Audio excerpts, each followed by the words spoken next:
Hey hi guys, இன்னைக்கு நான் பார்க்க போறது ஒரு டிஃப்ரெண்டான ஒரு மூவி. இந்த படத்தோட கதை என்னன்னா, ஒரு ஊர்ல விளாட் அப்படிங்கிற ஒரு பிரின்ஸ் வந்து வாழ்ந்துட்டு இருந்தாரு. அவரு தன்னோட ராஜ்யம், அதுக்கப்புறம் ராஜ்யத்துல இருக்கிற மக்கள் இவங்க எல்லாரையும் ரொம்ப நல்லா கவனிச்சுட்டு வந்தாரு. எல்லாமே வந்து ரொம்ப ஸ்மூத்தா போயிட்டு இருக்கும் போது அப்பதான் இவருக்கு ஒரு பிரச்சனை வருது. என்னன்னா, இவரோட ராஜ்யம் வந்து மத்த ராஜ்யங்கள் மாதிரி தனிச்சு செயல்படாது. ஒரு டர்க்கிஷ் கிங்டமுக்கு கீழே தான் இது வந்து வேலை செஞ்சுட்டு இருக்கும். அந்த கிங்டம் இவங்க ராஜ்யத்துல இருந்து 1000 குழந்தைங்களை வேலைக்காக கேட்கும் போது இவங்க முடியாதுன்னு மறுத்துருவாங்க. இவங்க கேட்டு அந்த 1000 குழந்தைங்களை கொடுக்காதனால அந்த டர்க்ஸ் நம்ம ஹீரோட ராஜ்யத்து மேல போர் தொடுத்தாங்க. அந்த டர்க்கிஷ் போர்ஸ்ல லட்சக்கணக்கான பேர் இருக்காங்க. ஆனா நம்ம ஹீரோவோட ஆட்களோ மிஞ்சி மிஞ்சி போனா 2000-3000 பேர் தான் இருப்பாங்க. இந்த மாதிரி இருக்கும்போது தான் குடும்பத்தையும் மக்களையும் ராஜ்யத்தையும் காப்பாத்துறதுக்காக அவர் தன்னைத்தானே சாக்ரிஃபைஸ் பண்ணி ஒரு வேம்பயரா மாறுறாரு. அந்த மாதிரி வேம்பயரா மாறி அந்த டர்க்கிஷ் போர்ஸை எதிர்த்து அவர் சண்டை போட்டாரா? அந்த வார்ல யாரு ஜெயிச்சா? கடைசியில இவருக்கு என்ன ஆச்சு? இது எல்லாத்தையும் பத்தி ரொம்பவும் பயங்கரமா சொன்ன கதை தான் 2014 வெளியான Dracula untold. So once again இது உங்க நேரோ டைம் தமிழ் சேனல். வீடியோவை பார்த்துட்டு இருக்கவங்க சப்ஸ்கிரைப் பண்ணலைன்னா மறக்காம சப்ஸ்கிரைப் பண்ணிக்கோங்க. பக்கத்துல இருக்கிற பெல் ஐகானை பிரஸ் பண்ணி அதுல ஆளுங்க தான் செலக்ட் பண்ணுங்க. அப்பதான் நான் போற இந்த மாதிரியான வீடியோஸ் எல்லாம் உங்களுக்கு நோட்டிபிகேஷனா வரும். இந்த வீடியோ பிடிச்சிருந்தா மறக்காம உங்க ஃப்ரெண்ட்ஸ் அண்ட் ஃபேமிலிக்கு ஷேர் பண்ணுங்க. இந்த வீடியோ பிடிச்சிருந்தா மறக்காம ஒரு லைக்கும் கொடுங்க. படத்தோட ஆரம்பத்துல ஒரு சின்ன வாய்ஸ் ஓவர், அதாவது சரியா 1442வது வருஷம் இந்த டர்க்கிஷ் சுல்தான்ஸ் வந்து என்ன பண்ணிருப்பாங்கன்னா 1000 டிரான்ஸ்லிவேனியன் பாய்ஸ் தங்களோட படையில சேர்க்கறதுக்காக அவங்க சித்திரவதைப்படுத்துறாங்க. அண்ட் அவங்கள காப்பாத்துறதுக்காக விளாட் அப்படிங்கிற ஒரு இம்பைலர் தன்னோட உயிரை கொடுத்து போராடினாரு. அவரை எல்லாரும் சன் ஆஃப் டிராகன் அப்படின்னு கூப்பிட்டாங்க. ஆனா எனக்கு அவரு அப்பா தான். ஆனா இந்த உலகத்துக்கு அவருக்கு இன்னொரு பேர் இருக்கிறதா நம்பினாங்க. அதுதான் டிராகுலா. இப்ப அப்படியே கட் பண்ணா நம்ம ஹீரோவை கட்டுறாங்க. அவர் பேரு விளாட். சோ இவங்க எல்லாருமே இப்போ எங்க இருக்காங்கன்னு பார்த்தா, இவங்களுக்கு கொஞ்ச நாளைக்கு முன்னாடி ஒரு நியூஸ் வந்திருக்கும். அதாவது கொஞ்சம் நபர்கள் மர்மமான முறையில காணாம போயிட்டு இருந்திருக்காங்க. அதை தேடிதான் இந்த இடத்துக்கு வந்திருப்பாங்களா? அதை விசாரிக்கிறதுக்காக தான் இந்த பக்கமா அவங்க வந்திருப்பாங்க. ஆனா இங்க வந்து பார்த்தா அந்த டர்க் சோல்ஜர்ஸோட ஒரு ஹெல்மெட் வந்து இந்த இடத்துல கிடக்கும். இது இங்க என்ன பண்ணுது அப்படின்னு இவங்க யோசிச்சுட்டே இருக்கும்போது இந்த நதி வழியா இதை அடிச்சுட்டு தான் வந்திருக்கும். அந்த நதி எங்க இருந்து வருதுன்னு பார்த்தா அது அந்த புரோக்கன் டூத் மவுண்டைன் அப்படின்னு சொல்லப்படுற அந்த மலையில இருந்து வந்திருக்கு. அப்படி பார்த்தா அந்த மலையில தான் ஏதோ ஒரு மர்மம் இருக்கு. சோ அதை விசாரிக்கிறதுக்காக நம்ம ஹீரோ வந்து ரெண்டு பேர்த்த மட்டும் கூப்பிட்டுட்டு மத்தவங்க எல்லாரையுமே அங்கிருந்து அனுப்பிச்சிட்டு அந்த மவுண்டனுக்கு கிளம்பி போறாரு. சோ அந்த மலை இங்க இருந்து ரொம்ப தூரம் தள்ளி இருக்கும். அதனால இவங்க ரொம்ப தூரம் பயணம் பண்ணி போனனால கிட்டத்தட்ட இருட்டவே ஆரம்பிச்சிடும். அந்த மாதிரி அந்த மலையில இருக்கிற கோயிலுக்குள்ள போக பார்க்கும்போது திடீர்னு பார்த்தா அந்த இடத்துல ஏகப்பட்ட வவ்வால்கள் அதுக்குள்ள இருந்து வெளியில பறந்து போகுங்க. சோ இதுங்க வந்து மோஸ்ட்லி வெளியிலே வராதுங்க. அப்படி இவ்வளவும் ஒட்டு மொத்தமா வெளியில வருதுங்கன்னா கண்டிப்பா உள்ள ஏதோ ஒண்ணு இருக்கணும். அதனால இவங்க எல்லாருமே என்ன பண்றாங்கன்னா வாளை எடுத்துட்டு வேகமா உள்ள போக பாக்குறாங்க. அப்படி வந்து இவங்க உள்ள போகும்போது அங்க ஏகப்பட்ட ஆயுதங்கள் இருக்கிறது அவங்க கவனிக்கிறாங்க. சரி அதோட இது அவ்வளவுதான் அப்படின்னு பார்த்தா அங்க கீழே மனிதனோட எலும்புகள் அங்க பீஸ் பீஸா உடைஞ்சு கிடக்குதுங்க. ஆக்சுவலி இவங்க என்ன நினைச்சிருப்பாங்கன்னா டர்க்கிஷ் தான் இருக்கு காரணம் அப்படின்னு நினைச்சிருப்பாங்க. ஆனா இதுக்கு அவங்க காரணமே இல்ல. இத பத்தி இவங்க யோசிச்சுட்டு இருக்கும் போது தான் காட்டுறாங்க அந்த பக்கத்துல இருந்து ஏதோ ஒண்ணு ஒரு விஷன் மூலமா இவங்கள பாக்குற மாதிரி நமக்கு காட்டுறாங்க. அது என்ன அப்படின்னு இவங்க கவனிக்கிறதுக்குள்ள அவங்கள ஒரு ஆளை அது தரன்னு இழுத்துட்டு போயிடும். இவங்க இத பார்த்த உடனே 2 பேரும் அங்க இருந்து தப்பிச்சு ஓட பாப்பாங்க. ஆனா நம்ம ஹீரோக்கு பின்னாடி வந்தவனையும் அது சும்மா விடல. அது அதோட இல்லாம நம்ம ஹீரோவையும் அட்டாக் பண்ணும். ஆனா நம்ம ஹீரோ அவரோட வாளை வச்சு அதை வெட்டிடுவாரு. அது திரும்பவும் நம்ம ஹீரோ அட்டாக் பண்ண வரும்போது நம்ம ஹீரோ தவழ்ந்து வெளிச்சம் இருக்கிற பகுதிக்கு போவாரு. அந்த இடத்துக்கு அவர் வந்த உடனே அவர் இவ்வளவு நேரம் தாக்க வந்த ஒரு விஷயம் எதுவுமே பண்ணாம திரும்பவும் அதோட இடத்துக்கு போயிடும். இவருக்கு வந்து ஒண்ணுமே புரியல. அப்பதான் அவர் அவரோட வாளை பாக்குறாரு. அவரோட வாள்ல இவரை தாக்க வந்த அந்த ஜந்துவோட ரத்தக்கரை இருக்கும். அது அந்த வெளிச்சம் பட்ட உடனே அது ஆவியாகி காத்தோட காத்தா கரைஞ்சு போயிடும். அதுக்கப்புறமா உடனே நம்ம ஹீரோ வேகமா அவரோட குதிரையை எடுத்துட்டு அவரோட ராஜ்யத்துக்கு போறாரு. சோ இதுதான் அந்த டிராகுலா கேஸ்டல். சோ இத பத்தி தெரிஞ்சுக்கிறதுக்காக அவங்க அரண்மனையில இருக்கிற ஒரு பிரீஸ்ட் கிட்ட தான் பார்த்த அந்த விஷயத்தை பத்தி சொல்றாரு. ஆனா இதுல ஆச்சரியம் என்னன்னா அவருக்கு அதை பத்தி நல்லாவே தெரிஞ்சிருக்கு. அது அவரோட கனவுலயும் அடிக்கடி வந்திருக்காமா. அப்படி அது என்ன அப்படின்னு பார்க்கும்போது அது ஒரு டெவில், அதாவது அது ஒரு வேம்பயர் அப்படின்னு அவர் சொல்றாரு. அது ஒரு ஈவிலா தான் இருந்தது. ஆனா எப்போ ஒரு பிரின்ஸ் அது கிட்ட இருக்கிற சக்திக்கு ஆசைப்பட்டு அதோட வலையில விழுந்து காலம் முழுக்க இப்படி ஒரு வேம்பயரா மாறிட்டாரு. அதுல இருந்து அவரு விடுபடணும்னா அவரோட இடத்துக்கு இன்னொரு நபர் வந்தா மட்டும்தான் அவரால் அங்கிருந்து தப்பிக்கவே முடியும். இந்த டிரான்ஸ்லிவேனியால இருக்கிற மக்களுக்கு இத பத்தின எந்த ஒரு விஷயமும் தெரியக்கூடாது. தயவு செஞ்சு எனக்காக நீங்க இதை சொல்லாதீங்க. பிரதர். இப்ப அப்படியே அங்கிருந்த நேரா நம்ம ஹீரோவோட ஃபேமிலியை காட்டுறாங்க. இதுதான் நம்ம ஹீரோவோட ஒரே பையன் ஏஞ்சலஸ், அப்புறம் இது அவரோட மனைவி மரேனா. சோ அவங்க 2 பேத்துக்கும் அவரை பார்த்த உடனே அவ்வளவு சந்தோஷம். ஆனா நம்ம ஹீரோவோட முகத்தை பார்த்த உடனே மரேனா கண்டுபிடிச்சிடுறாங்க அவரை ஏதோ ஒரு விஷயம் கஷ்டப்படுத்திட்டே இருக்கு. அதனால இவங்க 2 பேரும் தனியா இருக்கும்போது மரேனா கேக்குறாங்க உங்களுக்கு ஏதோ ஒரு பிரச்சனை இருக்கு என்னன்னு சொல்லுங்க அப்படின்னு. ஆனா அதுக்கு அவர் பெருசா எதுவும் சொல்லாம எங்களை ஒரு விலங்கு அட்டாக் பண்ணிருச்சு அப்படின்னு அவர் சொல்லிட்டாரு. அதனால நான் என்னோட நண்பர்கள் 2 பேரை இழந்தேன். ஆனா நம்ம ஹீரோயினுக்கு புரியுது அவர் மனசுக்குள்ள இன்னும் வேற ஏதோ ஒரு விஷயம் இருக்குன்னு. ஆனா அதை அவங்க கேட்காம விட்டுருவாங்க. இப்ப அப்படியே கட் பண்ணா அடுத்த நாள் காலையில ராஜ்யத்துல இருக்கிற எல்லா மக்களும் இப்ப அரண்மனையில தான் இருக்காங்க. என்னன்னு பார்த்தா இன்னைக்கு அங்க ஈஸ்டர் டோஸ்ட் அதை கொண்டாடுற விதமா எல்லாருக்குமே அங்க சாப்பாடு வழங்கப்பட்டு இருக்கு. அங்க இருக்கிறவங்க எல்லாருமே ரொம்ப சந்தோஷமா இருக்காங்க. நம்ம ஹீரோ அந்த ட்ரிங்க் எடுத்து குடிக்க வரும்போது அந்த இடத்துக்கு டர்க்கிஷ் சோல்ஜர்ஸ் வராங்க. சோ அவனுங்க எதுக்கு வந்திருக்காங்க அப்படின்னு பார்த்தா அவனுங்களோட சுல்தான், அதாவது அந்த டர்க்ஸோட லீடர், அவருக்கான ட்ரிபியூட்டை நம்ம ஹீரோவோட கிங்டம் கொடுத்தாகணும். சோ அதை கேட்கறதுக்காக தான் வந்திருப்பாங்க. அதனால நம்ம ஹீரோ என்ன பண்றாருன்னா ஒரு பாக்ஸ் நிறைய வெள்ளி நாணயங்களை அவருக்கு கொடுக்குறாங்க. இதை எடுத்துட்டு நீங்க இங்க இருந்து கிளம்பலாம் அப்படின்னு சொல்லும்போது அவனுமே தலையாட்டிட்டு அங்கிருந்து போற மாதிரி காட்டுவாங்க. ஆனா அவன் அப்பதான் யோசிச்ச ஒரு விஷயத்த சொல்லுவான். என்னன்னா இந்த மாதிரி சுல்தான் சொன்னாரு கிட்டத்தட்ட 1000 சின்ன பசங்க அவரோட ஜானிசரி கார்ப்ஸ்ல சேர்ந்தாகணுமா அப்படின்னு அவர் சொல்றாரு. இதை கேட்ட உடனே அங்க இருக்கிறவங்க எல்லாருமே கொந்தளிக்க ஆரம்பிச்சாங்க. இந்த ஜானிசரிங்கிறது ஒரு பிராக்டிஸ். அந்த காலத்துல எப்படின்னா ஒரு பெரிய ராஜாக்கு கீழே இருக்கிற குட்டி குட்டி கிங்டம்ஸ்ல இருக்கிற எல்லா பசங்களையும் அந்த ராஜா அவரோட ஆர்மியில சேர்க்கறதுக்காக கூப்பிடுவாரு. சோ அந்த குட்டி குட்டி கிங்டம்ஸ் கண்டிப்பா அவங்க ஊர்ல இருக்கிற சின்ன பசங்களை அனுப்பி வச்சுதான் ஆகணும். சோ இது ஒரு பிராக்டிஸா நடந்துட்டு இருந்தது. பட் அந்த பிராக்டிஸ் முழுமையா முடிஞ்சது. ஆனா இவங்க திரும்பவும் அதை ஆரம்பிக்கிறாங்க. இதுக்கு முன்னாடி இதே மாதிரி இவங்க கேட்கும் போது நம்ம ஹீரோ சின்ன வயசா இருந்திருப்பாரு. அவருமே அந்த ஆர்மியில போய் ஜாயின் பண்ணிருப்பாரு. இந்த மாதிரி அந்த பிராக்டிஸ் நிறுத்திட்டாங்க அப்படின்னு நம்ம ஹீரோ சொல்லும் போது எங்க பாருங்க எல்லாரும் நல்லா கேட்டுக்கோங்க. 15 வயசுக்கு மேல இருக்கிறவங்க எல்லாருமே அந்த ஜானிசரி கார்ப்ஸ்ல சேர்ந்து ஹங்கேரியில சண்டை போட்டாகணும். அதனால எல்லாரும் தயாரா இருங்க. எல்லாருமே பயங்கரமா பிரச்சனை பண்ண ஆரம்பிச்சிடுறாங்க. அப்போ அங்க அந்த சோல்ஜர் அங்க இருக்கிற ஒரு பையனை இழுக்கும் போது அவங்க அப்பா என் மகனை விட்டுருங்க அப்படின்னு தடுப்பாரு. ஆனா இவனும் கத்தியை எடுத்து அவரோட கையை விட்ட போவான். நம்ம ஹீரோ என்ன பண்றாருன்னா அவனை பிடிச்சு மரியாதையை எங்க ஆளுங்க மேல இருந்து கையெடு அப்படின்னு அவர் மிரட்டுறாரு. ஆனா அதுக்கு அந்த கமாண்டர் என்ன சொல்றான்னா உங்களுக்குன்னு தனியா ஒரு ஆர்மி கிடையாது, உங்களுக்குன்னு சொந்தமா ஒரு கிங்டமும் கிடையாது. இது எங்க அரசருக்கு கீழே ரன் ஆகிட்டு இருக்கிற ஒரு ராஜ்யம். அதனால நீங்க எங்களுக்கு அடிப்பணிச்சுதான் போகணும் அப்படின்னு சொல்லிட்டு அவங்க அங்க இருந்து கிளம்புறாங்க. சோ இவங்களுக்கு வேற வழியே கிடையாது. பசங்களை அவங்களோட ஆர்மி கேம்புக்கு அனுப்பிதான் ஆகணும். நம்ம ஹீரோக்கு இப்ப இது ஒரு பெரிய பிரச்சனை. ஏன்னா இவர் ஒரு பையனை காப்பாத்த போனா அவங்க அதுக்காக 100 பேரை கொலை பண்ணுவாங்க. சோ இதை பத்தி நம்ம ஹீரோ ரொம்ப யோசிச்சுட்டு இருக்கும் போது நம்ம ஹீரோயின் என்ன சொல்றாங்கன்னா நீங்க அடிக்கடி சொல்லுவீங்களே அந்த சுல்தானும் நீங்களும் கிட்டத்தட்ட பிரதர்ஸ் மாதிரி தானே, ஏன் நீங்க அவர்கிட்ட கேட்டு பார்க்க கூடாது, அவரு கொஞ்சம் நமக்காக கருணையும் காட்ட முடியும்ல. சோ இந்த மாதிரி அவங்க சொல்லும் போது நம்ம ஹீரோவும் அதை யோசிச்சுட்டு அடுத்த நாள் காலையில அந்த டர்க்ஸ் இருக்கிற அந்த இடத்துக்கு போறாரு. அவர் அப்படி அங்க போகும்போது நமக்கு பார்த்தாலே தெரியுது இல்லையா அவங்க எப்படி நம்ம ஹீரோவை ட்ரீட் பண்றானுங்கன்னு. அண்ட் நம்ம என்னமோ இந்த டர்க்ஸ்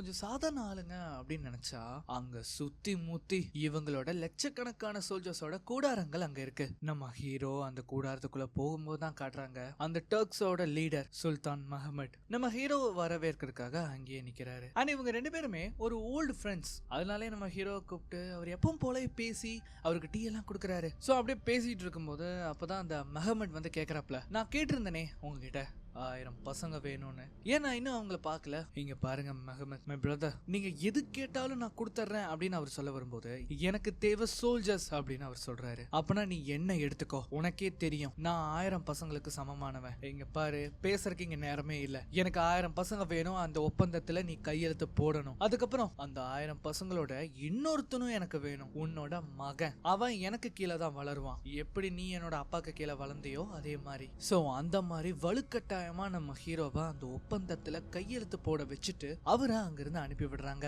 சோ அதனால நம்ம ஹீரோக்கு வேற வழியே இல்ல. அவர் சொன்ன மாதிரியே 1000 பசங்களையும் அவரோட பையனையும் சேர்த்து கொடுக்கணும்.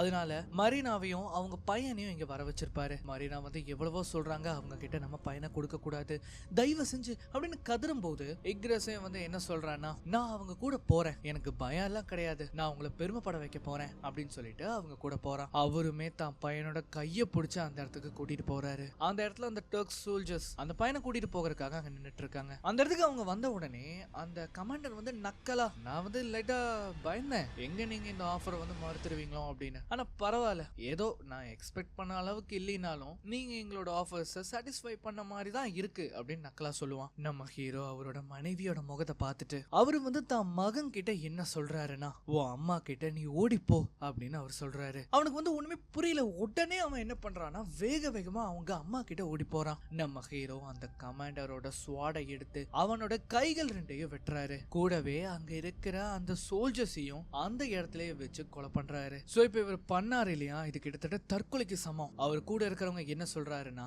முஹம்மது இப்ப கொஞ்ச நேரத்துல எல்லாரையும் அனுப்புவான், இது ஒரு பெரிய போரா நடக்கும், உங்களால எங்களை காப்பாற்ற முடியாது. ஆனா நம்ம ஹீரோ வந்து அந்த புரோக்கன் டூத் மவுண்டனை பார்த்து நான் ஒரு வழியை கண்டுபிடிக்கிறேன் அப்படின்னு அவர் சொல்றாரு. நம்ம ஹீரோ குதிரை எடுத்துட்டு அங்கிருந்து நேரா எங்க போறாருன்னா அந்த புரோக்கன் டூத் மவுண்டனுக்கு தான் போறாரு. அந்த மலையை எப்படி எல்லாமோ கஷ்டப்பட்டு ஏறி இதுக்கு முன்னாடி ஒரு குகைக்குள்ள போயிருப்பாரு இல்லையா, அதே குகைக்குள்ள அவர் போறாரு. அந்த குகைக்குள்ள அதே மாதிரி நிறைய வவ்வால்கள் இருக்கு, அந்த எலும்புக்கூடுகளும் அப்படியே இருக்கு. அது மட்டும் இல்லாம ஏதோ ஒரு விஷயம் நம்ம ஹீரோவை கண்காணிச்சிட்டு இருக்கிற மாதிரி நமக்கு காட்டுறாங்க. நம்ம ஹீரோ அதை வந்து தேடிட்டு இருக்கும்போது அது என்ன சொல்லுதுன்னா, நீ திரும்பவும் வந்துட்டியா அப்படின்னு அது சொல்லுது. யாருமே இந்த இடத்துக்கு திரும்பி வந்ததா சரித்திரமே இல்ல, வந்தவங்க இங்க இருந்து போனதும் கிடையாது. நம்ம ஹீரோவோட தீப்பந்தம் அணைஞ்ச உடனே கத்தி எடுத்துட்டு அவர் திரும்புவாரு பாருங்க, அவரு முன்னாடி அந்த உருவம் வந்து நிக்கும். அது என்ன பண்ணுதுன்னா நம்ம ஹீரோட ஸ்வாட ஒரே வீசல அவரோட கையை விட்டு தூக்கி எறிஞ்சிரும். அது நம்ம ஹீரோ கிட்ட வந்து அவர் ஸ்மெல் பண்ணி பார்த்துட்டு, உனக்குள்ள நிறைய பயமும் கவலைகளும் இருக்கு, ஆனா உனக்குள்ள நம்பிக்கை இருக்கிறத நான் உணர்றேன் அப்படிங்கறத அவர் சொல்றாரு. நம்ம ஹீரோ கையில ஒரு சில்வர் மோதிரம் ஒண்ணு இருக்கும். அதை பார்த்துட்டு அவர் என்ன சொல்றாருன்னா, உன்னோட சில்வர் என்னை இங்க இருக்க விடாம தடுக்குது அப்படிங்கறத அவர் சொல்றாரு. அதனால நம்ம ஹீரோவும் அதை மறைக்கிறாரு. சரி சொல்லு, எதுக்காக நம்பிக்கையோட இப்படி திரும்ப போக கூட முடியாத ஒரு குகைக்கு நீ வரணும் அப்படின்னு அவர் கேட்கும்போது, நான் என்னோட ராஜ்யத்தை அந்த டர்க்ஸ் கிட்ட இருந்து காப்பாத்தணும், என்னோட மக்களை நான் காப்பாத்தணும், ஆனா இப்ப இருக்கிற நிலைமையில என்னால முடியாது, ஆனா உங்களை மாதிரி பவர்ஸ் இருந்தா கண்டிப்பா என்னால முடியும், தயவு செஞ்சு எனக்கு உதவி பண்ணுங்க, என்னோட மக்களை காப்பாத்தி கொடுங்க, என்னோட ஃபேமிலியை காப்பாத்தி கொடுங்க. சோ இது எல்லாத்தையுமே கேட்டுட்டு அவர் என்ன சொல்றாருன்னா, நான் உனக்கு உதவுறேன் அப்படின்னு சொல்லி அவரோட ரத்தத்தை அவருக்காக அந்த இடத்துல கொடுக்கறாரு. அத குடி, அதுல என்னோட சக்திகள் இருக்கு, இத குடிச்சினா உனக்கு 100 பேரோட சக்திகள் கிடைக்கும், காத்த விட நீ வேகமா போவ, பூச்சிகளோட சிறு சிறு சத்தங்களை கூட உன்னால கேட்க முடியும், இவ்வளவு சக்திகளும் உனக்கு வேணுமா அப்படின்னு கேட்கும்போது அதுக்கு நான் என்ன விலை கொடுக்கணும் அப்படின்னு அவர் கேட்கிறாரு. நீ எப்ப முதல்ல ஒரு மனுஷனோட ரத்தத்தை குடிக்கிறியோ அது வரைக்கும் இது தாங்கும், உன்னால 3 நாள் வரைக்கும் அதை கட்டுப்படுத்த முடியும், அந்த 3 நாள் வரைக்கும் நீ எந்த ஒரு ரத்தத்தையும் குடிக்காம இருந்தீனா 4வது நாள் உன்னால திரும்பவும் மனுஷனா மாற முடியும், இதை வச்சுட்டு உன்னால அந்த 3 நாளுக்குள்ள உன்னோட மக்களை காப்பாற்ற முடியும். ஒருவேளை நான் மனுஷங்களோட ரத்தத்தை குடிச்சா அன்னையோட நான் இந்த இடத்துல இருந்து விடுதலை ஆயிருவேன், ஆனா நீ காலம் முழுக்க இந்த இடத்துல அடப்பட்டு கிடக்க வேண்டியதா, இந்த சாபத்தோட நீ வாழ வேண்டியதுதான், அதனால நீ என்ன பண்ண போற அப்படின்னு அவர் கேட்கும்போது நம்ம ஹீரோ அந்த இடத்துக்கு வந்து அந்த ரத்தத்தை எடுத்து அவர் குடிக்கிறாரு. அதை குடிச்ச உடனே நம்ம ஹீரோக்கு உடம்புல பயங்கரமா வலிக்க ஆரம்பிக்குது. எனக்கு என்ன ஆகுது, இனி அடுத்து என்ன நடக்கும் அப்படின்னு நம்ம ஹீரோ கேட்கும்போது, நீ செத்துருவ அப்படின்னு சொல்லிட்டு அவர் அந்த இடத்த விட்டு போறாரு. நம்ம ஹீரோக்கு என்ன சொல்றதுன்னே தெரியல, அவரு தான் ஏமாந்துட்டோமோ அப்படின்னு நினைச்சு அந்த இடத்துல மயங்கி கீழே விழுகிறாரு. இப்ப அப்படியே கட் பண்ணா ஒரு பயங்கரமான கனவு, அதுல தான் மக்கள், அவரோட பையன், அவரோட மனைவி எல்லாருமே இறந்து போற மாதிரி அவருக்கு கனவு வருது. ஆனா கண் முழிச்சு பார்த்தா அவர் ஆத்தங்கர ஓரமா இருக்காரு. அந்த வேம்பயர் சொன்ன மாதிரி அவர் சாகல, ஆனா அவரோட விரல் மட்டும் எரியற மாதிரி அவருக்கு ஃபீல் ஆகுது. என்னன்னு பார்த்தா அவரோட விரல்ல அந்த சில்வர் மோதிரம் இருக்கும் இல்லையா, அந்த சில்வர் அவரை அஃபெக்ட் பண்ணுது. சோ இது என்ன கான்செப்ட்னா, பொதுவா வேம்பயர்ஸ்க்கு பூண்டு அதுக்கப்புறம் சில்வர் இது ரெண்டுமே ஆகாது. நம்ம ஹீரோ என்ன பண்றாருன்னா உடனே அதை கழட்டிடுறாரு. அவர் அங்கிருந்து எந்திரிக்கலாம் அப்படின்னு கையை கீழே வைக்கும் போது அவரோட கை பட்டதுல அந்த பாறையே உடைஞ்சிரும். அது மட்டும் இல்லாம அவரோட கைகள்ல காயங்களும் ஏற்பட்டிருக்கும்.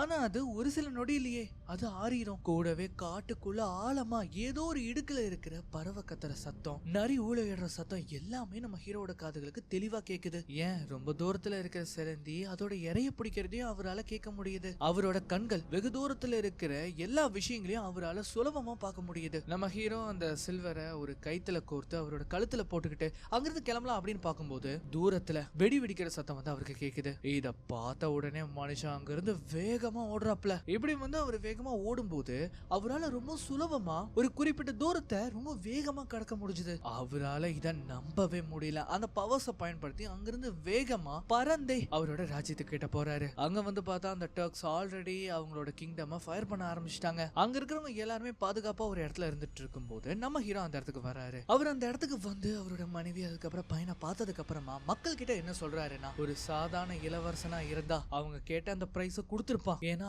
அவன் தப்பிக்கிறதுக்காக. ஆனா நான் அப்படி கிடையாது. இப்ப நான் உங்களுக்கு ஒரு வாக்குறுதி கொடுக்கறேன், அவங்களால உங்களுக்கு எந்த வித பாதிப்பும் ஏற்படாது. இந்த வார அவங்க தான் ஆரம்பிச்சாங்க, நாம அதுக்கு பதிலடி கொடுப்போம் அப்படின்னு அவர் சொல்றாரு. இந்த மாதிரி இவர் சொல்லும் போது இங்க இருக்கிற எல்லா சோல்ஜர்ஸும் வேக வேகமா அந்த இடத்தை நோக்கி ஓடி வராங்க. ஆனா ஆப்போசிட்லயோ நம்ம ஹீரோ மட்டும் தன்னந்தனியா நிப்பாரு. அவங்க எல்லாரும் வந்து நம்ம ஹீரோவை அட்டாக் பண்ணும்போது நம்ம ஹீரோ ஒத்தையாளா நின்னு அங்க இருக்கிற ஒரு 10-15 பேரை போட்டு பந்து ஆடுறாரு. அவரோட கண்களுக்கு எல்லாமே மெதுவா நகர்ற மாதிரி தெரியும். அதனாலேயே எல்லா தாக்குதலையும் தடுத்து அங்க இருக்கிறவங்க ஒவ்வொருத்தரையும் அவரு கொலை பண்ணிட்டு இருக்காரு. சோ இது வந்து பார்த்தா ஒரு பயங்கரமான ஃபைட் சீன். அதை பாக்குறதுக்கே ரொம்ப பயங்கரமா இருக்கும். இந்த மாதிரி சண்டை போட்டு ஒரு கட்டத்துல அங்க இருக்கிற எல்லா டாக்ஸும் இறந்துருவாங்க. நம்ம ஹீரோ மட்டும் அந்த இடத்துல நிப்பாரு. சொன்ன மாதிரியே அவர் நாட்டு மக்களை அவரு காப்பாத்தவும் செய்யறாரு. ஆனா அங்க இருக்கிற அவங்களோட சோல்ஜர்ஸ் இப்பதான் கிரவுண்டுக்கே வருவானுங்க. வந்து பார்த்தா அங்க இருக்கிறவங்க எல்லா வேலையும் முடிச்சிட்டு நம்ம ஹீரோ பாட்டுக்கு கெத்தா நடந்து வருவாரு. அங்க இருக்கிற யாருக்கும் ஒண்ணுமே புரியல.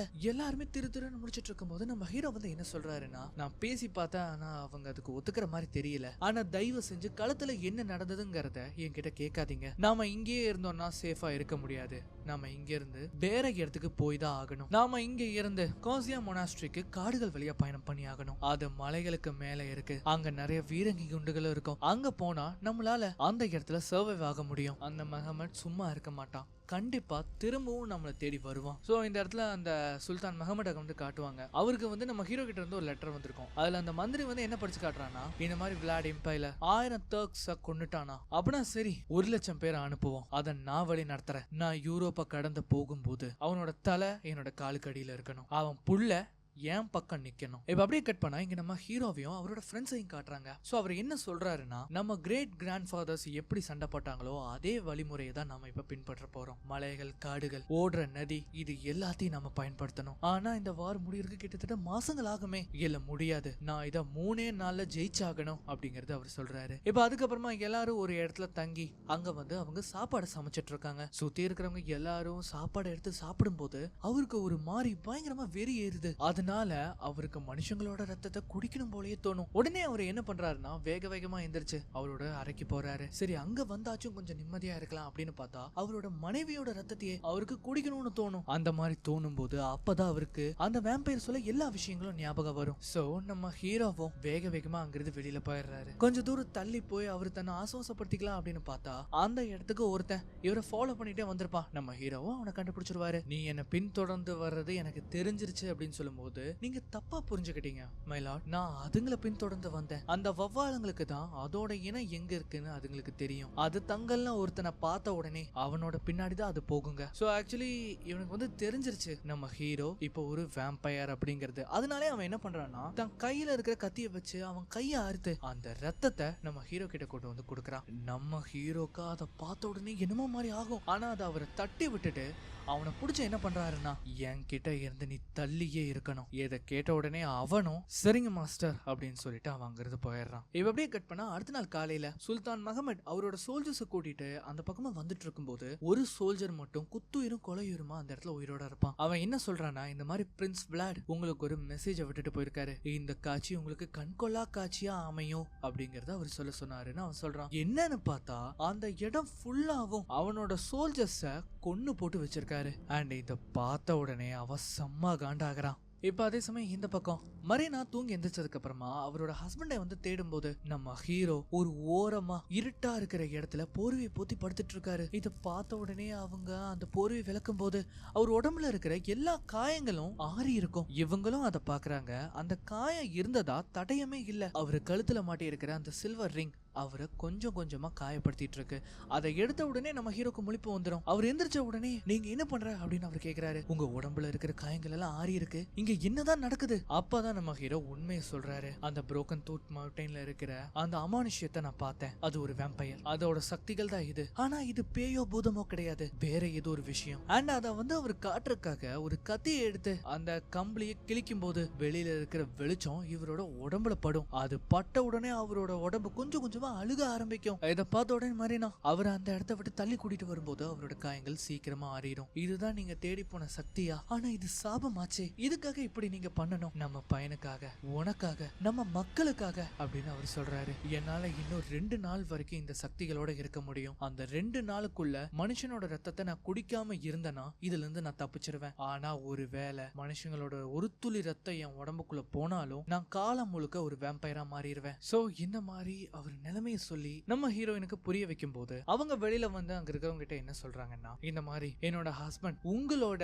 டெம்பரவரி கமாண்ட்ல எல்லாரையும் வழி நடத்த சொன்னாரு. ஆனா அவர் இல்லாம நாம இங்க இருந்து போக முடியாது. அவர் அந்த டர்க்ஸை ஸ்பை பண்றதுக்காக போயிருக்காரு. அதனால நீங்க தான் வழி நடத்தணும் அப்படிங்கறத அவங்க சொல்றாங்க. சோ எல்லாருமே என்ன பண்றாங்கன்னா அங்க இருந்து கிளம்பவும் ஆரம்பிக்கிறாங்க. இப்ப சாயந்தரம் சூரியன் மறைய போற நேரமாச்சா எல்லாருமே மலையை கிராஸ் பண்ணி போக ஆரம்பிக்கிறாங்க. அந்த மாதிரி இவங்க போகும்போது அந்த சுல்தானோட சோல்ஜர்ஸ் இத பாத்துருவாங்க. இத பார்த்த உடனே அந்த சுல்தான் மஹமட்க்கு அவங்க தகவலையும் அனுப்பிடுவாங்க. சூரியன் முழுசா மறைஞ்சதும் நம்ம ஹீரோ அவரோட வேலையை பாக்குறதுக்காக கிளம்புறாரு. இந்த டிரான்ஸ்லிவீனியன்ஸ் எல்லாருமே மொனாஸ்ட்ரிக்கு போயிட்டு இருக்கும்போது இவங்க போற வழியில அந்த டர்க்ஸ் இவங்கள வழி மறைச்சு அட்டாக் பண்றாங்க.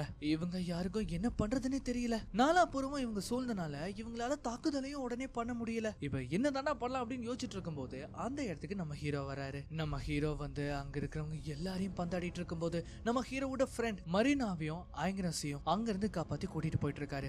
ஆனா அந்த மாதிரி அவர் கூட்டிட்டு போகும்போது அந்த இடத்துல ஒரு பெரிய பள்ளத்தாக்கு இருக்கு. அவங்களுக்கு பின்னாடியோ அந்த டர்க்ஸோட கமாண்டர் இருக்கான். அவன் கூட இவர் போய் சண்டை போடும்போது அவன் ஒரே வீச்சுல அவனோட வால் அவரோட வயித்துல தொலைச்சிரும். மிஞ்சி இருக்கிறது நம்ம மரீனாவும் நம்ம ஹீரோவோட பையனும் மட்டும்தான். அவன் இவங்களை அட்டாக் பண்ணலாம் அப்படின்னு வரும்போது பின்னாடி இருந்து வந்து நம்ம ஹீரோ அவனை தசை திருப்பினதுல அவன் பயந்து போய் அந்த பள்ளத்தாக்குல விழுந்துருவான். டிமிட்ரி, உனக்கு ஒண்ணு ஆகல, உனக்கு ஒண்ணு ஆகாது. ஆனா விளாட அவன் பார்த்த உடனே அந்த இடத்துல அவனோட உயிர் வந்து பிரிஞ்சிரும். அவரோட உண்மையான நண்பனை இப்ப அவரு இழந்துட்டாரு. இப்ப அப்படியே கட் பண்ணா எல்லாருமே மொனாஸ்ட்ரிக்கு வந்துடுறாங்க. அங்க வந்த உடனே எல்லாரும் ப்ரே பண்ணிட்டு இருக்கும் போது நம்ம ஹீரோ என்ன சொல்றாருன்னா, பிரேயர்ஸ் எதுவும் வேலைக்காகாது. அந்த டர்க்ஸ் எப்ப வேணாலும் இங்க வரலாம், நாமள பாதுகாக்க தயாராகணும் அப்படிங்கறத அவர் சொல்றாரு. அதுக்கப்புறமா அந்த மொனாஸ்ட்ரியில இருக்கிற ஆயுதங்கள் இருக்கிற இடத்துக்கு போய் பார்க்கும்போது அங்க நிறைய ஆயுதங்கள் இருக்கும். அப்ப இக்ரஸ் அங்க ஒரே ஒரு ரூம் மட்டும் பூட்டி இருக்கிறத அவன் கவனிக்கிறான். அதுக்குள்ள அப்படி என்ன இருக்கு அப்படின்னு கேட்கும்போது, நான் எப்பவுமே தொடக்கூடாதுன்னு நினைக்கிற ஒரு விஷயம் அதுக்குள்ள இருக்கு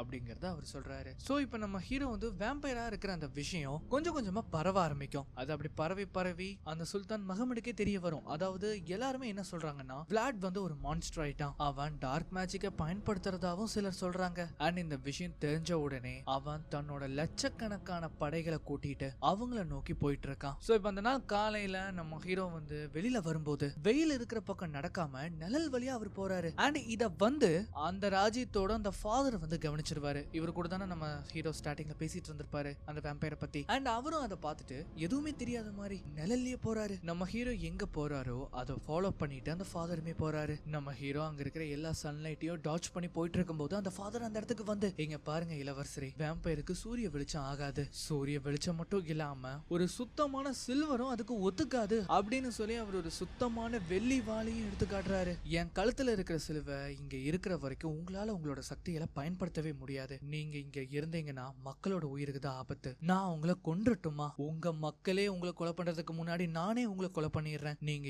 என்னவா மாறிட்டீங்க அப்படிங்கிற அந்த புரளி எல்லா இடத்துலயும் பரவ ஆரம்பிச்சிட்டு இருக்கு. லூசியான், நீ பண்றது தவறு அப்படின்னு சொல்லும் போது அவர் என்ன பண்றாருன்னா, அங்க இருக்கிற திரைய அவன் கிழிக்கிறான். அந்த திரை கிழிஞ்ச உடனே வெளியில இருக்கிற சூரிய வெளிச்சம் நம்ம ஹீரோ மேல பட்டு அவரோட முகம் அப்படியே அழிய ஆரம்பிக்குது. இத பார்த்த உடனே மக்கள் எல்லாரும் பயந்து ஓட ஆரம்பிக்கிறாங்க. இது உண்மைதான், நம்ம பிரின்ஸ் ஒரு மான்ஸ்டரா மாறிட்டாரு, இது உண்மைதான் அப்படின்னு சொல்லிட்டு லூசியான் அந்த இடத்தை விட்டு வெளியில ஓடி வரான். எல்லாருமே என்ன சொல்றாங்கன்னா, அந்த கூடாரத்தையே எரிச்சிருங்க அப்படின்னு சொல்றாங்க. இந்த விஷயம் தெரிஞ்ச உடனே மெரீனா அந்த இடத்துக்கு வந்து, இங்க பாருங்க, தயவு செஞ்சு நான் சொல்றதை கேளுங்க, அவரு உங்களோட இளவரசர். ஆனா அவங்க சொல்றதையும் கேட்காம அந்த கூடாரத்துக்கு நெருப்ப வைக்கிறாங்க. அந்த கூடாரமும் பத்து எரிய ஆரம்பிக்குது. அந்த நெருப்பு எரிஞ்சு வர அந்த கரும் புகை சூரியனை வந்து மறைக்கும் போது உள்ள இருந்து ஒரு பயங்கரமான சத்தம் கேட்கும். இதை கேட்ட உடனே மரீனா தான் பயணம் வந்து அங்க வேலை செய்யறவங்க கிட்ட, இவனை கூட்டிட்டு நேரா ரூமுக்கு போ, எக்காரந்து கொண்டு அவனை ரூமை விட்டு வெளியில விட்டுறாத. அவன் போனதுக்கு அப்புறமா இப்ப என்ன ஆகுதுன்னா, நம்ம ஹீரோ அந்த நெருப்பையும் தாண்டி வெளியில வராரு. அந்த நெருப்புல இருந்து அவர் வெளியில வந்ததோ அவர் உடம்புல இருக்கிற எல்லா தீக்காயங்களும் ஆறிடும். இதுதான் உங்க விசுவாசமா? இதுதான் உங்க மரியாதையா? முட்டாளுங்க. நீங்க என்ன நினைச்சீங்க? நீங்க சண்டை போட முடிஞ்சனாலதான் நீங்க உயிரோட இருக்கீங்க என்ன நினைச்சீங்க? நீங்க உயிரோட இருக்கிறதுக்கு காரணமே நான் தான். உங்களை காப்பாத்துறதுக்காக தான் இந்த சாபத்தையே நான் வாங்கியிருக்கேன். இப்படி எல்லாத்தையும் சொல்லி ரொம்ப உணர்ச்சி வசப்படும் போது மரினா வந்து என்ன பண்றாங்கன்னா நம்ம ஹீரோவை சமாதானப்படுத்துறாங்க. என்ன நம்புங்க, எல்லாத்துக்கும் நீங்க தயாரா இருக்கணும். இன்னும் பார்த்து பயப்படுறதுக்கு நிறைய விஷயங்கள் இருக்கு அப்படின்னு சொல்லிட்டு அங்கிருந்து கிளம்புறாரு. இப்ப அதுக்கப்புறமா அந்த நாள் ராத்திரி நம்ம ஹீரோ ஹீரோயின் 2 பேரும் பால்கனில இருந்து பேசிட்டு இருக்கும் போது நம்ம ஹீரோ வந்து கண்டுபிடிச்சாரு அவரோட விஷன் பவரை வச்சு. என்னன்னா இங்க இருந்து ரொம்ப தூரத்துல அந்த அகமடோட படை வந்துகிட்டு இருக்கு. கிட்டத்தட்ட லட்சக்கணக்கான பேர் இருக்காங்க. ஆனா இப்ப இங்க பிரச்சனை என்னன்னா நம்ம ஹீரோ கிட்ட இன்னும் கொஞ்ச நேரத்துக்கு மட்டும் தான் அந்த பவர்ஸ் இருக்கும். அதுக்கப்புறம் அவரோட பவர்ஸ் அவர் விட்டு ஒரே அடியா போயிடும். எல்லா படைகளும் இவங்களை எதிர்த்து கிட்ட நெருங்கும் போது இங்கேயும் இவங்க அவங்க எதிர்க்கிறதுக்காக தயாரா இருக்காங்க. அப்பதான் நம்ம ஹீரோ அந்த மொனாஸ்ட்ரியோட டாப்ல ஏகப்பட்ட வவ்வால்கள் சுத்திட்டு இருக்கிறத அவர் கவனிக்கிறாரு. என்னன்னு அங்க போய் பார்த்தா அந்த இடத்துல நூத்துக்கணக்கான வவ்வால்கள் தொங்கிட்டு இருக்கும். இவர் போய் அதுங்களை வந்து கூப்பிடும் போது அங்க இருக்கிறத மட்டும் இல்லாம சுட்டு வட்டாரத்துல இருக்கிற எல்லா வவ்வால்களும் அந்த இடத்தை நோக்கி படையெடுக்குதுங்க. நம்ம ஹீரோ என்ன பண்றாருன்னா அதுங்களோட உதவியை பயன்படுத்தி அங்க இருக்கிற எல்லா சோல்ஜர்ஸையும் அட்டாக் பண்றாரு. அவரோட ஒரே அடி அங்க இருக்கிற நூத்துக்கணக்கான சோல்ஜர்ஸ் அந்த இடத்துல இறந்து போறாங்க. இந்த மாதிரி சண்டை போட்டுட்டு இருக்கும் போதுதான் அந்த கூட்டத்துக்கு நடுவுல அந்த சுல்தான் முகமது அங்க இருக்கிறத அவர் கவனிக்கிறாரு. சோ அந்த இடத்துக்கு வேகமா போய் அவனை அட்டாக் பண்ணி அவனை கொன்னு இந்த வாரம் வந்து ஒரு எண்டுக்கு கொண்டு வரலாம் அப்படின்னு ட்ரை பண்ணா அங்க இருக்கிறது அந்த முகமது கிடையாது. அது சாதாரண ஒரு சோல்ஜர். அவன் எங்க அப்படின்னு இவர் கத்தி கேட்கும் போது இந்த மான்செஸ்டருக்குள்ள சில டர்க்ஸ் யாருக்கும் தெரியாம உள்ள வராங்க. உள்ள வந்தது மட்டும் இல்லாம நம்ம ஹீரோயின் இருக்கிற அறைக்குள்ளேயே ஊடுருவிடுவாங்க. அங்க இருக்கிற நம்ம ஹீரோவோட ஒரு நண்பனை காயப்படுத்தி அவங்கள வந்து பிடிக்கிறதுக்காக போறாங்க. நம்ம ஹீரோவும் அந்த முகமட்டை தேடிட்டு இருக்கான். ஆனா இன்னும் கொஞ்ச நேரத்துல சூரியன் வந்து உதிச்சிரும். நம்ம ஹீரோயின் நம்ம பசங்க 2 பேரும் அந்த மான்செஸ்டருக்கு மேல வந்து பார்க்கும்போது பின்னாடியும் அந்த டர்க் சோல்ஜர்ஸ் வந்துருவாங்க. எங்க நம்ம ஹீரோவையும் சுத்து போட்டனால அவராலேயே அங்க இருந்து வர முடியாது. இந்த சோல்ஜர்ஸ் 2 பேரும் என்ன பண்றாங்கன்னா நம்ம ஹீரோயினை அடிச்சு அந்த பில்டிங்ல இருந்து கீழே தள்ளி விட பாக்குறாங்க. அவங்கள தள்ளி விட்டு அவங்க பையனை அங்க இருந்து கூட்டிட்டு போக பார்க்கும்போது அவங்க பயத்துல கதற சத்தம் நம்ம ஹீரோக்கு வந்து கேட்கும். உடனே இவர் என்ன பண்றாருன்னா வேக வேகமா போறாரு. அந்த சோல்ஜர்ஸோட சோல்ஜர்ஸா அவங்களுக்கு நடுவுல அந்த முகமது இருப்பான். நம்ம ஹீரோயின் கீழே விழுகிற நிலைமையில போயிருவாங்க. நம்ம ஹீரோ அந்த இடத்துக்கு வந்த உடனே அங்க இருக்கிற ஒரு சோல்ஜரை கீழே தள்ளி விட்டுருவாரு. இப்ப இந்த சமயத்துல என்ன ஆகுதுன்னா சூரியன் வேற உதிச்சிரும். அவரை எந்திரிச்சு அவங்கள காப்பாத்த வர்றதுக்குள்ள அவங்க கை நழுவி கீழே விழுந்துருவாங்க. அவங்கள காப்பாத்திரலாம் அப்படின்னு நம்ம ஹீரோ கைய வந்து நீட்டும் போது அவர் ரொம்ப தாமதமா வந்துட்டாரா என்னன்னு தெரியல. முதல்ல கீழே விழுந்து நம்ம ஹீரோயினுக்கு தலையில பலமா அடிபட்டுரும். நம்ம ஹீரோவோட பையனை கூட்டிட்டு அந்த முகமது அங்கிருந்து கிளம்புறான். எங்கேயோ மரைனா உயிருக்கு போராடிட்டு இருக்காங்க. அந்த மொனாஸ்ட்ரியில இருக்கிற டிரான்ஸ்லிவினியன் எல்லாரையுமே அந்த டர்க்ஸ் கொன்னு குவிக்க ஆரம்பிக்கிறாங்க. சூரியன் உதிச்சனால நம்ம ஹீரோக்கு பவர் குறைஞ்சுக்கிட்டே வருது. அப்பதான் நம்ம ஹீரோயின் என்ன சொல்றாங்கன்னா என் நேரம் முடிஞ்சிருச்சு, நீங்க என்னோட ரத்தத்தை குடிக்கணும். ஆனா நம்ம ஹீரோ முடியாது அப்படிம்பாரு. எனக்காக இல்லைனாலும் நம்ம பையனுக்காக வாச்சு நீங்க இதை பண்ணிதான் ஆகணும் அப்படின்னு அவங்க சொல்லும் போது நம்ம ஹீரோ வேற வழி இல்லாம அவங்களோட ரத்தத்தை அவரு குடிக்க ஆரம்பிக்கிறாரு. இந்த மாதிரி அந்த ரத்தத்தை அவரு குடிச்ச உடனே அந்த புரோக்கன் டூத் மவுண்டன்ல இருக்கிற அந்த வேம்பயர் அதோட சாபத்துல இருந்து அது விடுபட்டுரும். அவரு திரும்பவும் மனுஷனா மாறிடுவாரு. இனி நம்ம ஹீரோ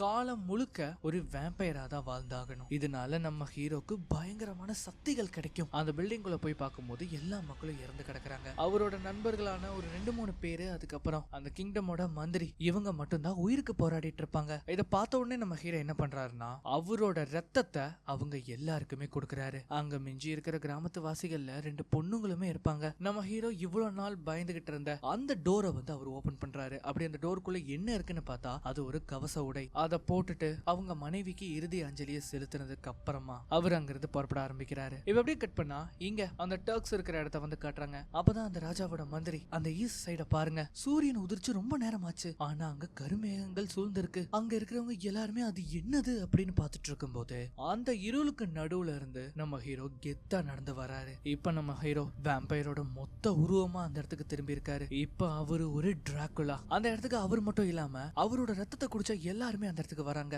அவங்க எல்லாருமா சேர்ந்து அங்க இருக்கிற சோல்ஜர்ஸ கண்ணா பின்னான்னு சரம் மாதிரியா தாக்குறாங்க. இந்த மாதிரி இவங்க எல்லாருமே ஒரு பக்கம் அட்டாக் பண்ணிட்டு இருக்கும் போது நம்ம ஹீரோ அந்த மகமட தேடிட்டு அவனோட டென்ட்டுக்குள்ளேயே போறான். நம்ம ஹீரோ அதுக்குள்ள போன உடனே கண்ணை பறிக்கிற ஒளி அந்த பக்கம் இருந்து வீசுது. என்னன்னு பார்த்தா அந்த இடம் ஃபுல்லாவே வெள்ளியால நிறைஞ்சிருக்கும். கீழே பார்த்தா வெள்ளி நாணயங்கள், அவன் கையிலயோ வெள்ளி வாள், அவன் உடையோ வெள்ளி உடை. எனக்கு தெரியும் உனக்கு வெள்ளினா ஆகாது இல்ல, அந்த மாதிரி சொல்லி ஒரு வெள்ளி நாணயத்தை அவன் கிட்ட வீசும் போது அவர் கையில அது பிடிப்பாரு பாருங்க, அப்பவே அது அவரை காயப்படுத்த ஆரம்பிச்சிடும். இந்த இடத்துல இவன் மட்டும் இல்லாம நம்ம ஹீரோட பையனுமே அங்க தான் இருப்பான். அவன் உனக்காக தான் காத்துட்டு இருக்கான். அவன் வேணுமா வேண்டாமா? சோ இந்த மாதிரி இருக்கும்போது நம்ம ஹீரோ அதை பார்த்ததும் அவரோட வாளை எடுத்துட்டு அவன் கூட சண்டை போட போறாரு. கீழே மொத்தமும் வெள்ளி நாணயங்களா இருக்கறனால அவர் கீழே விழுந்ததும் அவரோட உடம்பெல்லாம் புண்ணாக ஆரம்பிச்சிடும். நம்ம ஹீரோக்கு என்ன பண்றதுன்னே தெரியல. ஏன்னா எந்த பக்கம் போனாலும் வெள்ளி, அவரால பார்க்க கூட முடியல. அவன் அவரோட அட்டாக்ஸ் எல்லாம் சுலபமா டாச் பண்ணி அவரோட ஒவ்வொரு வாழ்வீச்சுல இருந்து அவன் தப்பிக்கிறான். ஒரு கட்டத்துல நம்ம ஹீரோவால சுத்தமா முடியாது. அவன் கையால அடிச்சே நம்ம ஹீரோவை கீழே தள்ளி விட்டுருவான். நம்ம ஹீரோவால எந்திரிக்க கூட முடியல. இந்த சமயத்துல அவன் என்ன பண்றான்னா ஒரு சின்ன ஆயுதத்தை எடுத்து அவரோட நெஞ்சிலேயே சொருவி அவரை சாகடிக்க பாக்குறான். நம்ம ஹீரோ மேல அந்த வெள்ளி நாணயங்கள் படுறனால அவரோட உடம்பு மொத்தமா அழுக ஆரம்பிச்சிட்டு இருக்கும்.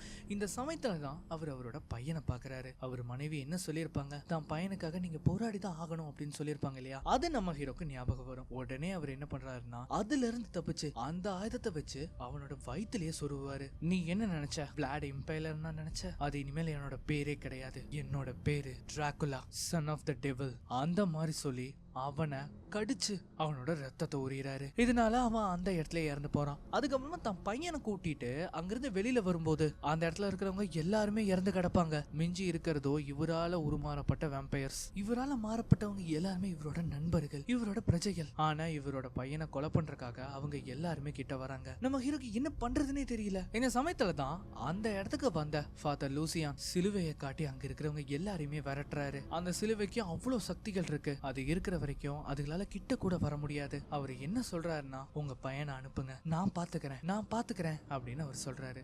இத பார்த்த உடனே நம்ம ஹீரோவும் நீ அவர் கூட போய் தான் ஆகணும், நீ எதை பத்தி யோசிக்காத, அவர் கூட போ அப்படின்னு சொல்லி அவரை அனுப்பி விடுறாரு. இந்த மாதிரி லூசியான அவரோட பையனை கூட்டிட்டு அங்கிருந்து போன உடனே நம்ம ஹீரோ அவரோட பவர்ஸை யூஸ் பண்ணி அந்த கருமேகங்களை விளக்குறாரு. இந்த மாதிரி விளக்கும் போது என்ன ஆகும், மேல இருக்கிற சூரிய வெளிச்சம் நேரா கீழே படும். இவங்க எல்லாரு மேலயும் அது பட்டதும் எல்லாரும் வெந்து இறந்து போறாங்க. நம்ம ஹீரோவையும் அது விட்டு வைக்கல. அவரும் அந்த இடத்திலேயே சமாதி ஆகுறாரு. இப்ப அப்படியே கட் பண்ணா அந்த டர்க்கிஷ் எம்பையருக்கு புது ராஜாவை நியமிக்கிறாங்க. அது யாருன்னு பார்த்தா அது நம்ம ஹீரோவோட பையன் இக்கரேஸ் தான். அவன் அந்த சிம்மாசன உயரம் கூட இல்ல, ஆனா இப்ப அவன் அந்த கோட்டையோட ராஜா. இப்ப இந்த சமயத்தை தான் காட்டுறாங்க எல்லாமே ஒரு வழியா முடிஞ்சிருச்சு அப்படின்னு பார்த்தா நம்ம பார்த்திருப்போம் இல்லையா, ஸ்டார்டிங்ல ஒருத்தன் தான் கையை கிழிச்சு அவனோட ரத்தத்தை நம்ம ஹீரோ கொண்டு கொடுத்திருப்பானே, அவன் திரும்பவும் அந்த இடத்துக்கு வரான். அவன் என்ன பண்றான்னா அவனோட ரத்தத்தை நம்ம ஹீரோக்கு கொடுக்கறான். அந்த ரத்தம் அவரோட வாயில பட்டதும் அவரை விட்டு போன எல்லா சக்திகளும் அவருக்கு திரும்ப வருது. இப்ப அதுக்கப்புறமா நாட்கள் போகுது. இது டெக்னாலஜிஸ் எல்லாம் வளர்ந்த காலம். மக்கள் எல்லாருமே சராசரியா அவங்களோட வேலைகளை பாக்குறதுக்காக ஒவ்வொரு நாளும் பயணம் பண்ணிட்டு இருக்கும் போது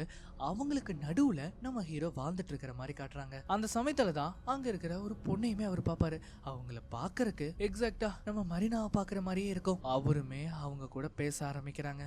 இந்த மாதிரி இவங்க பேசும்போது இவங்க ரெண்டு பேரும் ஒன்னா பழகவும் ஆரம்பிப்பாங்க. அண்ட் அவ்வளவுதான், இந்த படம் எண்டுக்கு வந்துருச்சு. அப்படின்னு பார்க்கும்போது திரும்பவும் இதுக்கு முன்னாடி ஒரு வேம்பயர் இருந்திருப்பாரு இல்லையா, நம்ம ஹீரோவை மாத்தினவரு, அவரு அந்த இடத்துலதான் இருக்காரு. சொல்ல போனா அவரும் இன்னும் பூர்ணமா குணமாகல, ஆட்டமே இனிமேல் தான் ஆரம்பிக்க போகுது அப்படின்னு சொல்லிட்டு இந்த படத்தை முடிக்கிறாங்க. சோ எப்படி இருந்தது? இந்த மாதிரியான வீடியோஸை நீங்க தொடர்ந்து பார்க்கணும்னா மறக்காம நம்ம சேனலுக்கு சப்ஸ்கிரைப் பண்ணுங்க. பக்கத்துல இருக்கிற பெல் ஐகானை பிரஸ் பண்ணி அதுல ஆளுங்கதை செலக்ட் பண்ணுங்க. அப்பதான் நான் போற இந்த மாதிரியான வீடியோஸ் எல்லாம் உங்களுக்கு நோட்டிபிகேஷனா வரும். இன்னொரு வீடியோல மீண்டும் சந்திக்கலாம்.